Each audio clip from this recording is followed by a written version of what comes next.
예, 안녕하십니까? 오늘 오전에 청와대 청원글에 문재인이 퇴임한 뒤에 사저 넓이를 6평으로 제한해 달라라고 하는 청원이 올라왔습니다. 문재인은 지금 경남 양산에 사저를 준비하고 있죠. 원래 있던 사저를 더 넓혀서 경호동 짓는데 따로 지어야 하니까 경호동 짓는 데만 60억이 들고 이 사저 경호동하고 다 합해서 전체 넓이가 뭐 1,700~800평 된다 이러는데 그걸 6평으로 제한해 달라라는 얘기가 나왔습니다. 이 얘기가 나온 이유가 어제였죠. 어제 문재인이가 변창흠 국토교통부 장관 후보자와 함께 그 동탄 신도시에 가서 그 임대주택을 둘러봤죠. 그걸 둘러보면서 13평 임대주택을 보면서 부부와 어린아이 2명까지 키울 수 있겠다라는 얘기를 했다. 가능하겠구나 이런 얘기를 했다. 아늑하게 공간이 배치되어 있다. 또 이어서 이제는 뭐 집을 꼭 소유하려고 할 것이 아니라 이 임대주택에 살면 좋겠다 이런 얘기를 했습니다. 그러자 많은 비난들이 쏟아졌습니다. 뭐 불감증이라고 해야 되나요? 도대체 국민들이 생각과 전혀 동떨어진 지금 문재인 정부가 24번의 부동산 정책을 내놓고 이 문재인 정부의 무능 가장 대표적인 게 부동산 정책 아닙니까? 부동산을 잘못 건드려서 잘못 정책을 해서 지금 뭐 솔직히 어떤 정책이 어떻게 작동하는지도 제대로 모를 겁니다. 그래서 지금 전국의 집값이 불이 붙었다고 하지 않습니까? 이렇게 고통스럽고 이렇게 힘들게 국민을 해놓고선 자기가 임대주택에 가서 부부가 애 둘을 키우고 반려동물까지 키울 수 있겠다 이런 말을 했다라고 전해지니까 임대주택 네가 가라.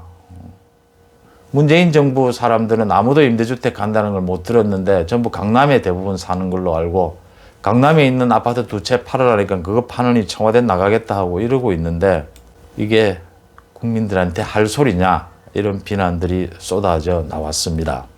청와대 측에서는 뭐 문재인이가 그런 말을 한 게 아니고 변창흠이한테 옆에 후보자에게 이 부부가 애 둘까지는 키울 수 있겠네 라고 물어본 것이다 라고 해명을 했습니다. 막 그거나 무슨 차이가 있습니까? 해명도 더 웃기는 일이고요.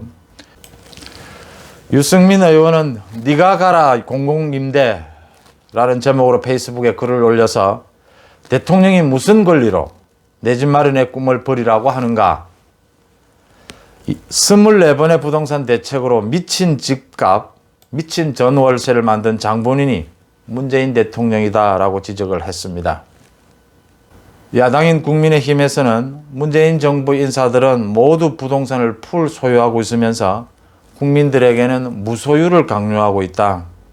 강남의 아파트 2채를 가진 이를 차관 자리에 앉히고 국토부 장관 후보자는 자신의 자산보다 많은 부채를 연끌해서 강남의 아파트를 마련하고 임대주택을 홍보하는 모습은 부동산 내로남불이라고 지적을 했습니다.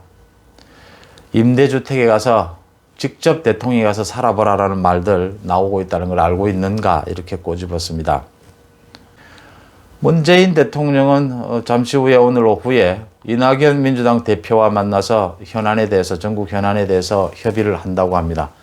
이제 뭐 공수처가 법이 통과가 됐으니까 공수처장 임명하는 부분 지금 코로나로 좀 난리가 났으니까요. 코로나 방역이 완전히 다 뚫려버렸고 의료 체계가 다 무너졌다는 거 아닙니까? 이거에 대해서도 의논을 할 테고요.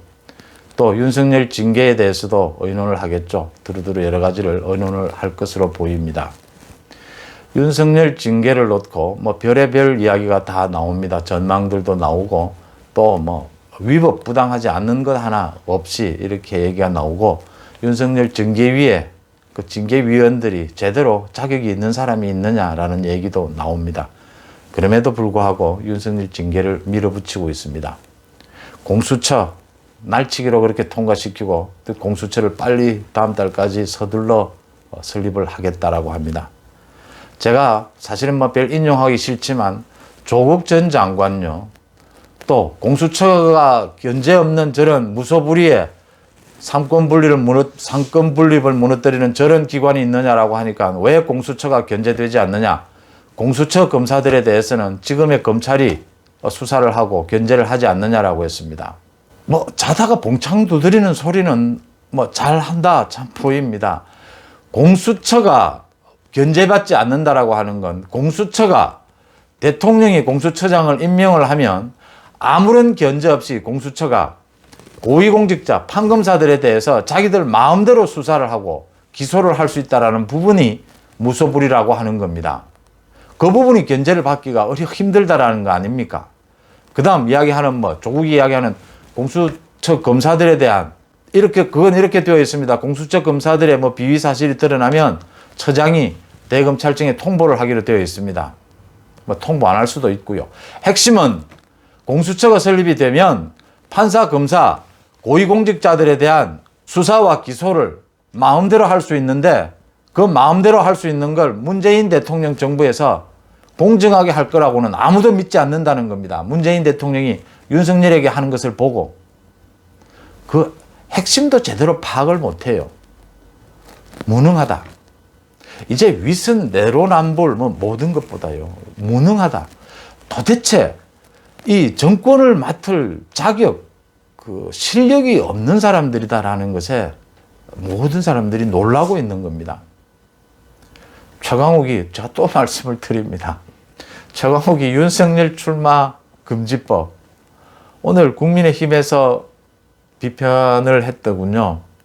초등학생이냐? 또 상식이 있느냐? 초등학생도 하기 힘든 그런 수준의 주장을 하느냐라고 꼬집었습니다. 그러지 말고 진지하게 민주당과 함께 전체 윤석열 금지법을 이름도 윤석열 금지법으로 하십시오. 출마. 그렇게 진지하게 절차를 밟아서 논의를 하시기를 바랍니다. 고맙습니다.